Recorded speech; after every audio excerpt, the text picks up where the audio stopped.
আজকে 16ই নভেম্বর। ট্যাপকয়েন বট ডেইলি বাউন্টির আজকের কার্ডগুলো কি এবং কার্ডগুলো আপনি কিভাবে খুঁজে পাবেন সেটি এখন আপনাদের দেখিয়ে দিচ্ছি। আজকের প্রথম কার্ডটি আপনাদের দেখিয়ে দিচ্ছি, সোল ব্লক চেইন। এই কার্ডটি আমি এখন আপগ্রেড করে নিব। এই কার্ডটি আজকে আমাদের প্রথম কার্ড। আমাদের একটি কার্ড আনলক হয়ে গেছে, এখন আমি দ্বিতীয় কার্ডটি খুঁজে বের করব। চলে যাব অ্যাপ্লিকেশন এই অপশনে, আর একটু নিচের দিকে চলে যাব, OKX এই কার্ডটি আমি এখন আপগ্রেড করে নেব। এই কার্ডটি আজকে আমাদের দ্বিতীয় কার্ড। আমাদের দুইটি কার্ড আনলক হয়ে গেছে, এখন আমি তৃতীয় কার্ডটি খুঁজে বের করব। চলে যাব টার্মস এই অপশনে। ভিডিওটি ভালো লাগলে অবশ্যই ভিডিওতে একটি লাইক দিবেন এবং আমাদের চ্যানেলটিকে সাবস্ক্রাইব করবেন।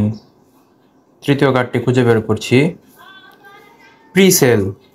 এই কার্ডটি আমি এখন আপগ্রেড করে নিব। এই কার্ডটি আজকে আমাদের তৃতীয় কার্ড। দেখতে পাচ্ছেন আমাদের ডেইলি কম্বো কিন্তু কমপ্লিট হয়ে গেছে। নিয়মিত ট্যাপকয়েন বট ডেইলি বাউন্টির ভিডিও পেতে এখনই আমাদের চ্যানেলটিকে সাবস্ক্রাইব করুন।